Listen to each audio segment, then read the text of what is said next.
Hello, आप सब देख रहे हैं सिविल नेक्सस। तो आज हम अपनी इस वीडियो में एसएससी जेई 2017 के सिविल इंजीनियरिंग पेपर को डिस्कस करेंगे। तो हम उसमें से डिस्कस करेंगे फ्लूइड मैकेनिक्स वाली सेक्शन। तो फ्लूइड मैकेनिक्स सेक्शन में जो सेट 3 और सेट 4 पूछा गया था वो हम डिस्कस करेंगे। अब जो सेट 3 में सबसे पहला क्वेश्चन था वो था alcohol is used in manometer. अब हमें जो स्टेटमेंट्स दी गई हैं नीचे 4, इसमें से हमें रॉन्ग स्टेटमेंट को चूज करना है।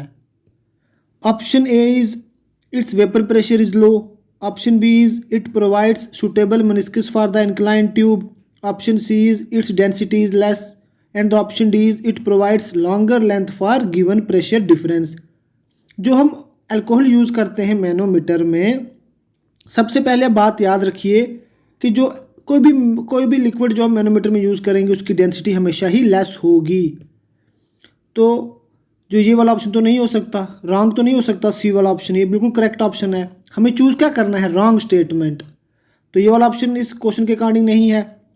और जो अल्कोहल हम यूज़ करते हैं ये प्रोवाइड करता है suitable meniscus for the incline tube, ये वाला ऑप्शन भी नहीं है क्योंकि ये भी बिल्कुल करेक्ट है।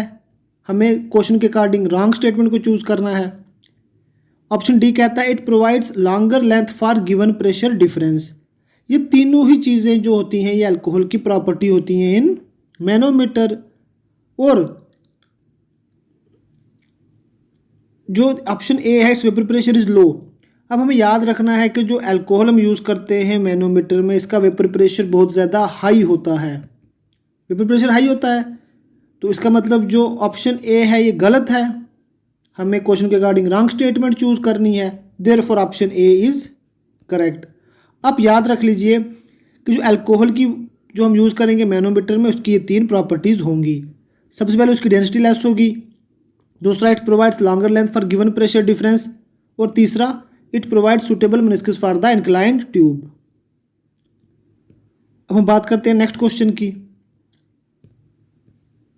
And the next question is the property of fluid by virtue of which it offers resistance to shear is called. Option A is surface tension, option B is adhesion, option C is cohesion and the option D is viscosity.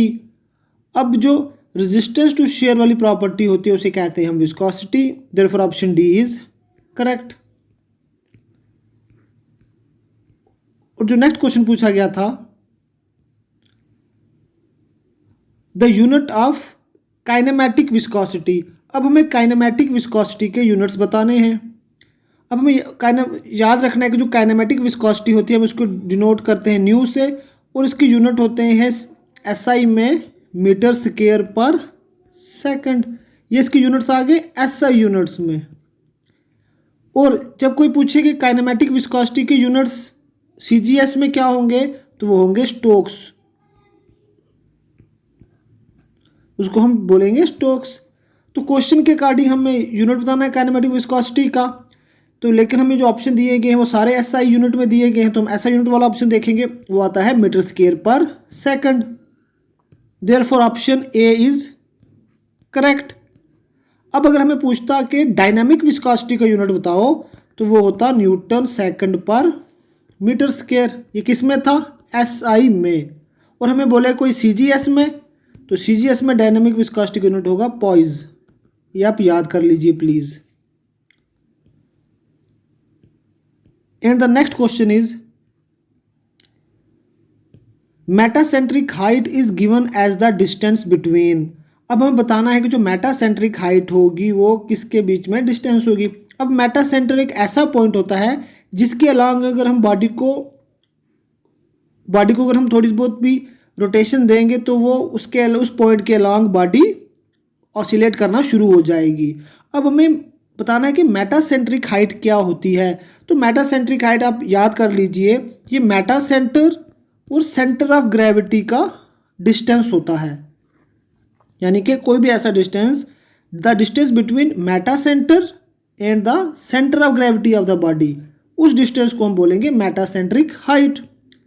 अब जो option है, इन option में जो option A आता है distance between the centre of gravity of the body and the Meta centre, ये बिल्कुल correct है। Therefore option A is correct. And the next question is अब हमें बताना है the difference of pressure between the inside and outside of a liquid drop. अब हमें liquid drop का डिफरेंस इन प्रेशर बताना है। तो आप याद कर लीजिए कि जो लिक्विड ड्रॉप की जब बात आएगी तो लिक्विड ड्रॉप में जो प्रेशर होता है वो दिया जाता है 4/T/D, where T is the tension या फिर सरफेस टेंशन कह लीजिए आप। तो अब हमें यहाँ पर D की जगह दिया गया है रेडियस, तो हम D को रेडियस में लाएंगे 4T/2R, ये कट जाएगा तो आएगा 2T/R। तो जो ऑप्शन है D बिल्कुल करेक्ट है, therefore P is equal to 2T/R। अब हमें जरूरत थोड़ा कि क्वेश्चन में हमें लिक्विड ड्रॉप भी पूछा जाए, लिक्विड जेट का भी पूछ सकते हैं, वाटर ड्रॉपलेट का भी, या फिर सोप बबल का भी। तो आप एक हल्की सी ट्रिक आप याद कर लीजिए, JDB होती है ना JCB, तो हम JC की जगह हम D रख देंगे।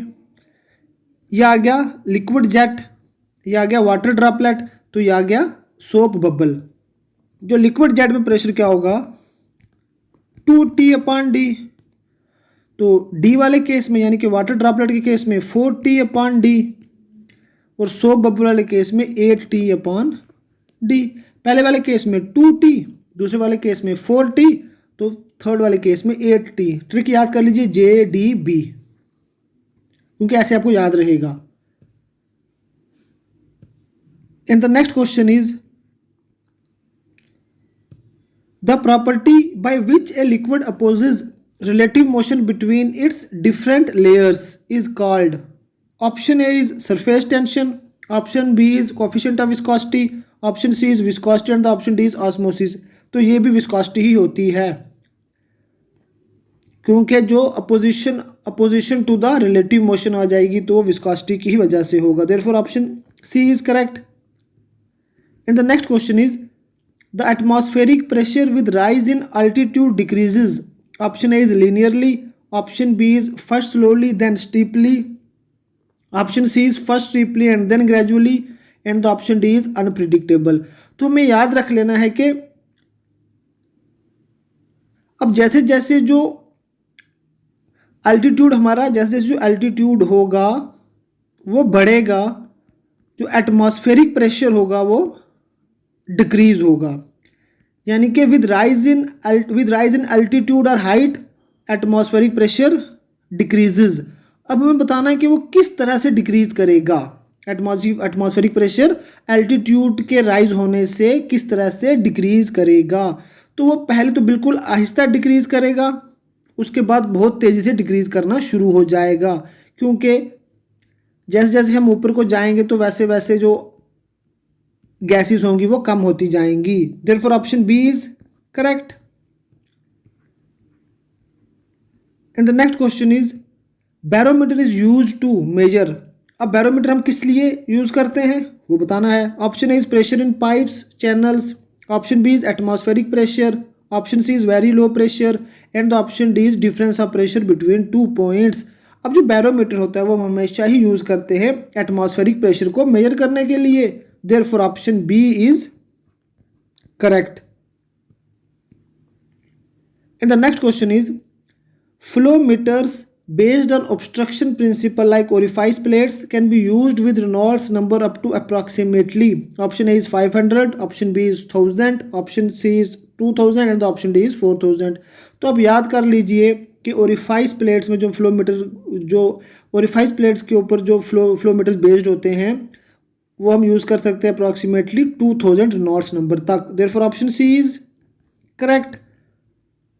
तो ये थे कुछ क्वेश्चंस जो सेट 3 में पूछे गए थे। तो चलो अब हम डिस्कस करते हैं वो क्वेश्चंस जो सेट 4 में पूछे गए थे।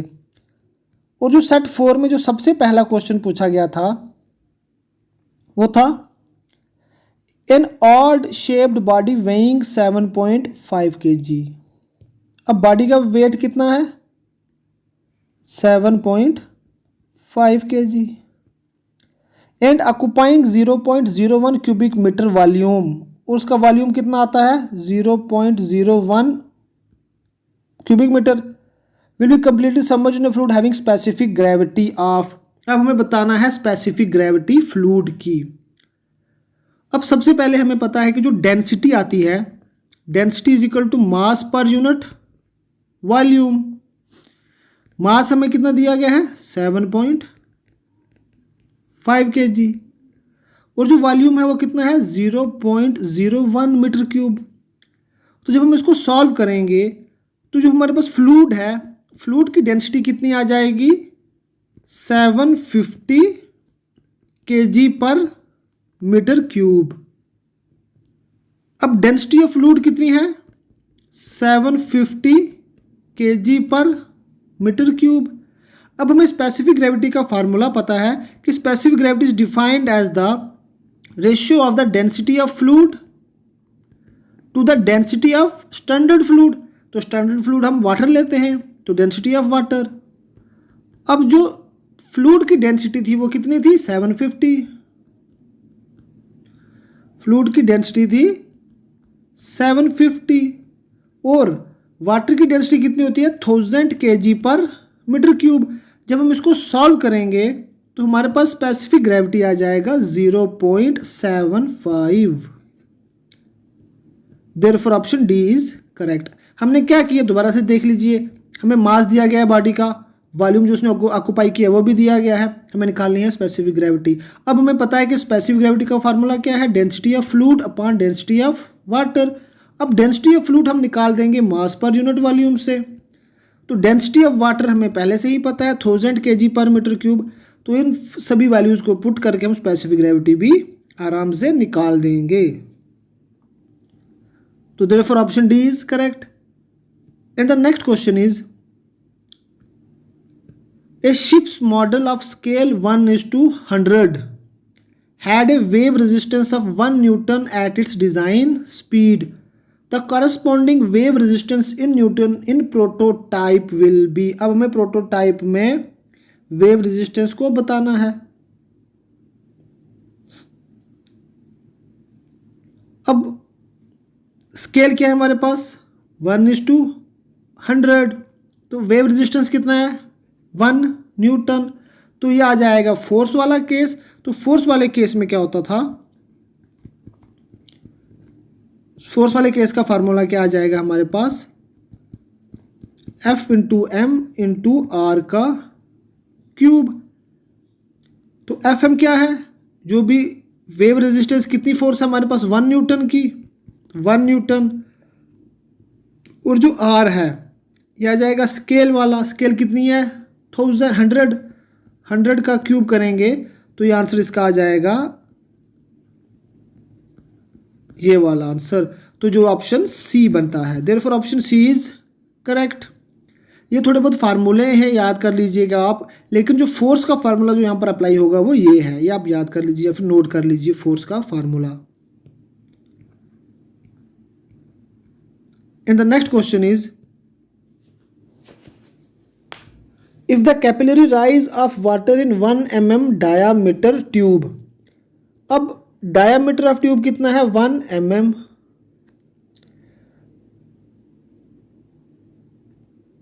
और जो कैपिलरी राइज है वो कितना है 3 centimetre. The height of capillary rise of water in a 2 metre 0.2 mm diameter tube in centimetre will be. अब हमें एक ट्यूब दी गई है जिसका अगर 1 mm डायमीटर होगा तो उसमें कैपिलरी राइज कितना होगा 3 सेंटीमीटर। अब हमें बताना है कि जब डायमीटर 0.2 mm हो जाएगा उस केस में कैपिलरी राइज क्या होगा। ये थोड़ा बहुत ट्रिकी क्वेश्चन है तो आप इसको अच्छे से समझिएगा प्लीज़। बात करते हैं हम केस 1 की। केस 1 में जो डायमीटर ऑफ ट्यूब है वो कितना है 1 mm। तो हमें इसको कन्वर्ट करना पड़ेगा सेंटीमीटर में। जब इसको सेंटीमीटर में कन्वर्ट करेंगे वो आ जाएगा 0.1 सेंटीमीटर। तो हाइट हमें कितनी दी गई है 3 सेंटीमीटर, पहले केस की बात कर रहे हैं हम। अब हमें पता है कि height of capillary rise is equal to 4 sigma surface tension upon rho into g into D.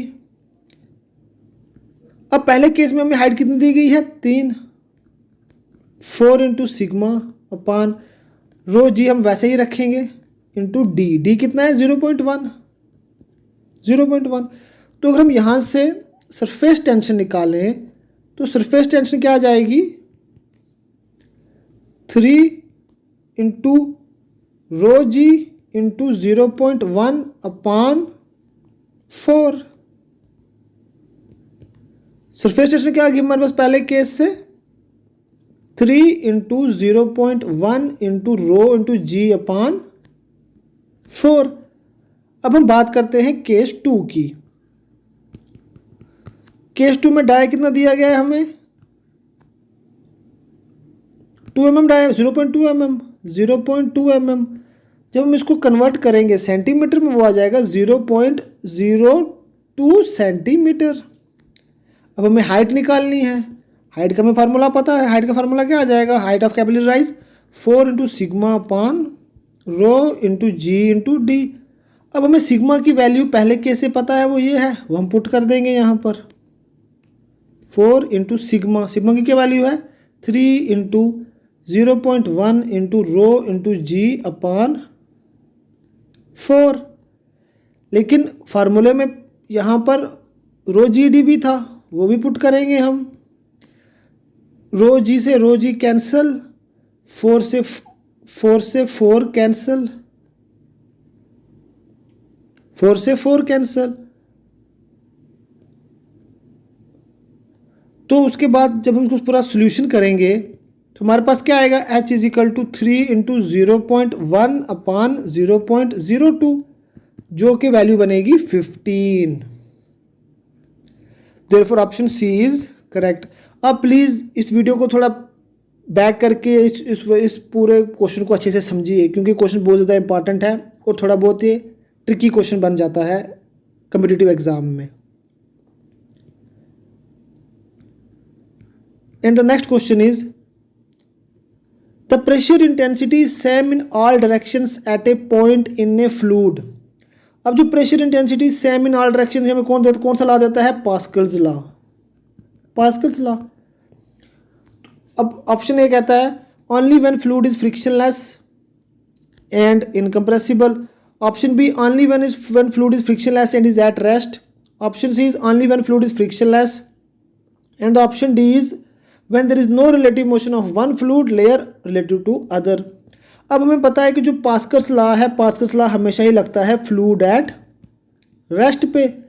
जो ऑप्शन डी कहता है when there is no relative motion of one fluid layer relative to other, यानी कि यहाँ पर जो fluid है वो कंप्लीटली रेस्ट पर है। तो जो ऑप्शन बी था, ऑप्शन बी में फ्लूइड रेस्ट पर भी है लेकिन फ्लूइड जो है वो फ्रिक्शनलेस है, तो फ्लूइड फ्रिक्शनलेस नहीं होना चाहिए। तो इस क्वेश्चन के अकॉर्डिंग जो ऑप्शन डी है वो बिल्कुल करेक्ट है। In the next question is flow at constant rate through a tapering pipe. अब हमें टेपरिंग पाइप में बताना है जो फ्लो होगा वो किस तरीके का होगा। Option A steady and uniform flow, option B steady and non uniform flow, option C is unsteady and uniform flow and the option D is unsteady and non uniform flow. अब जो tapering pipe का case आ जाता है वो आ जाता है gradually varied flow का, क्योंकि एब्रप्टली तो नहीं ना, एकदम से तो नहीं ना, मतलब फ्लो चेंज करेगा। टेपरिंग पाइप कुछ इस तरीके से होगी, जो फ्लो होगा वो आहिस्ता चेंज करेगा। जो हमें पता है कि जो ग्रेजुअली वेरिड फ्लो था वो क्या था steady and non uniform flow का केस, steady and non uniform flow का केस। तो उसी तरह से जो टेपरिंग पाइप में से जो फ्लो होगा, जो टेपरिंग पाइप में से फ्लो होगा वो भी स्टेडी एंड नॉन यूनिफॉर्म ही रहने वाला है। Therefore option B is correct. And the next question is the motion of air mass in a tornado is, option A is free vortex motion, option B is force vortex motion, option C is free vortex at centre and force vertex outside, option D is force vertex at center and free vertex outside। अब हमें याद रखना है कि जो भी air mass का motion होगा टॉर्नेडो में, वो जो टॉर्नेडो चलेगा उसमें force vortex at centre and free vortex at outside. ये प्लीज़ आप याद कर लीजिए, क्योंकि हमेशा ही लोग इन दो चीज़ों में कंफ्यूज हो जाते हैं, वो लगा कर जाते हैं free vortex at centre and force vertex outside, जो कि बिल्कुल ऐसा केस नहीं है। टॉर्नेडो के केस में सेंटर पे फोर्स वर्टेक्स होगा और आउटसाइड में फ्री वर्टेक्स फ्लो होगा। तो प्लीज़ आप इसको याद कर लीजिए क्योंकि ये क्वेश्चन बहुत ज़्यादा इंपॉर्टेंट है, ये हर किसी जेईई एग्जाम में पूछा जाता है। Therefore option D is correct. And the next question is apart from inertial force which of the following force is most important in motion of submarines under water. अब जब जो सबमरीन्स चलती हैं water के नीचे, उनमें तो एक इनर्शियल फोर्स होगी प्रेजेंट, इसके अलावा कौन सी फोर्स प्रेजेंट होती है? Option A is viscous force, option B is gravity force, option C is compressive force and option D is surface tension force. तो जो विस्कस फोर्स होती है वो हमेशा ही प्रेजेंट होती है apart from the inertial force in case of submarines under water. And the next question is when an ideal fluid flows past a sphere। अब कोई भी स्फेयर है, उस स्फेयर को रखा हुआ है, तो उस स्फेयर से के पास से आइडियल फ्लूइड पास कर रहा है, तो हमें बताना है कि तब क्या होगा। Option A is highest intensity of pressure occurs around the circumference at right angles to direction of flow. Option B is lowest pressure intensity occurs at front stagnation point. Option C is lowest pressure intensity occurs at rear stagnation point and the option D is total drag is zero. अब हमें याद रखना है कि ideal fluid flow के case में किसी भी स्फीयर के ऊपर जो फ्लूइड ड्रैग लगाएगा वो हमेशा ही जीरो लगाएगा। ड्रैग जो होगी वो एग्जिस्ट करेगी in case of real fluid, लेकिन जब हम आइडियल फ्लूइड की बात करेंगे तो ड्रैग एग्जिस्ट नहीं करेगी। Therefore option D is correct. And the next question is Which of the following fluids can be classified as non-Newtonian। अब हमें याद रख लेना है कि जो न्यूटोनियन फ्लूइड होते हैं वो कौन कौन से होते हैं। सबसे पहले होगा एयर, फिर वाटर और कैरोसिन। आप यही तीन याद कर लीजिए कि ये तीन ऐसे फ्लूइड हैं जो कि न्यूटोनियन फ्लूइड कहलाएंगे, air, water and kerosene, because they follow Newton's law of viscosity. तो अब जो न्यूटन्स लॉ ऑफ विस्कोसिटी को फॉलो नहीं करेंगे वो क्या होंगे? Non Newtonian fluid. अब हमें बताना है कि इनमें से नॉन न्यूटोनियन फ्लूइड कौन सा है। अब जो ऑप्शन ए है, ऑप्शन ए में तो कैरोसिन ऑयल भी है, तो इसका मतलब ये न्यूटोनियन फ्लूइड है, ये नॉन न्यूटोनियन नहीं हुआ, तो ऑप्शन गलत है। जो ऑप्शन बी डी है कैरोसिन एंड वाटर, ये दोनों के दोनों ही न्यूटोनियन फ्लूइड हैं, तो ये भी गलत है। ऑप्शन सी में डीजल ऑयल एंड वाटर, अब जो वाटर है एक न्यूटोनियन फ्लूइड है, तो ये भी गलत है। हमें क्या बताना था इस क्वेश्चन में कि नॉन न्यूटोनियन फ्लूइड कौन सा है, तो आता है human blood and toothpaste. Therefore option B is correct. And the next question is in the selection of turbine by specific speed और head which one of the following statement is not correct. अब हमें याद रख लेना है कि जो Kaplan turbine होगा, कैप्लान टर्बाइन की जो स्पेसिफिक स्पीड होगी वो 300 से 1000 के बीच बीच होगी। ऑप्शन ए में कहता है कि फॉर स्पेसिफिक स्पीड 10 to 35 वो यूज़ कैप्लान टर्बाइन, जो कि बिल्कुल गलत है, क्योंकि कैप्लान टर्बाइन को यूज़ करने के लिए जो स्पेसिफिक स्पीड होनी चाहिए वो 300 से 1000 होनी चाहिए। Therefore option A is correct, क्योंकि हमें स्टेटमेंट जो गलत थी हमें वो चूज करनी थी इसमें से, तो जो ऑप्शन ए है वही गलत है। Therefore option A is correct for the above question. अब बाकी याद कर लीजिए कि जो फ्रांसिस टर्बाइन के लिए जो स्पेसिफिक स्पीड होती है वो 60 से लेके 300 तक, और फ्रांसिस टर्बाइन के लिए जो हेड होता है वो 50 से 150 मीटर, और पेल्टन व्हील के लिए जो हेड होता है वो अबव 300 मीटर। तो अब इस क्वेश्चन के अकॉर्डिंग ऑप्शन ए जो था वो बिल्कुल करेक्ट था। तो ये थे कुछ ऐसे क्वेश्चंस जो 2017 के सिविल इंजीनियरिंग के पेपर में पूछे गए थे फ्लूइड मैकेनिक्स सेक्शन से, जो कि सेट 3 और सेट 4 में थे। तो मैं उम्मीद करता हूं कि आपको ये क्वेश्चन अच्छे से समझ चले होंगे। अगर आपको ये क्वेश्चन अच्छे से समझ चले हैं और आप इसी तरह की और वीडियोज़ को देखना चाहते हैं तो प्लीज़ हमारे इस YouTube चैनल को सब्सक्राइब कर दें और हमारे इस वीडियो को लाइक भी कर दें।